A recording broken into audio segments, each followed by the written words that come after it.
mental abuse. I was very abusive mentally in my addiction. I would say things to people and manipulate in ways to get what I wanted.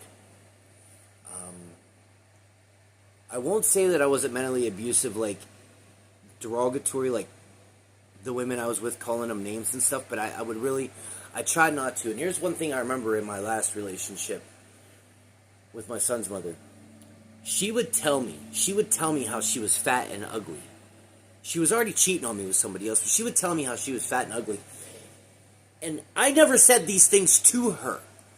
But more towards the end, when I would get so mad, I would just, you know what, that's what it is. You're fat and ugly.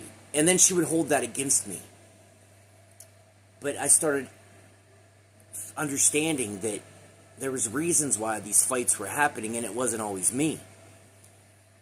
The littlest things would come up, and she would blow it up into something huge and make me look like this horrible guy, where when I found out that she was cheating on me, I realized her guilty conscience on what she had done was causing her to fight with me to try to make me look like a bad guy. So she would feel better about what she was doing.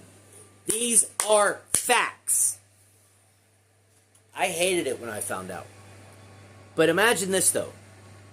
Because she and other women were mentally abusive towards me, too.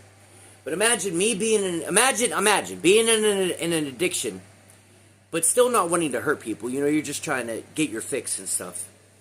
And hide it from people. So therefore, you couldn't manipulate certain people or tell certain people that you cared and loved because you didn't want them to know. But when it got bad, and they would mentally abuse me, which I'm not allowed to talk about or say because, you know, I'm a man, and God forbid a woman mentally abuses a man.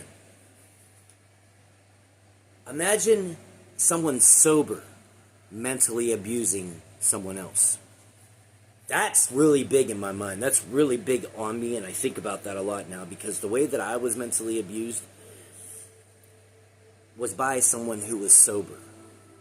So that right there shows who someone really is. Because if you can do that type of shit when you're sober, that makes you that person. Me, the way that I was in my addiction, I would manipulate ways to get the money I needed to go get the drugs I wanted.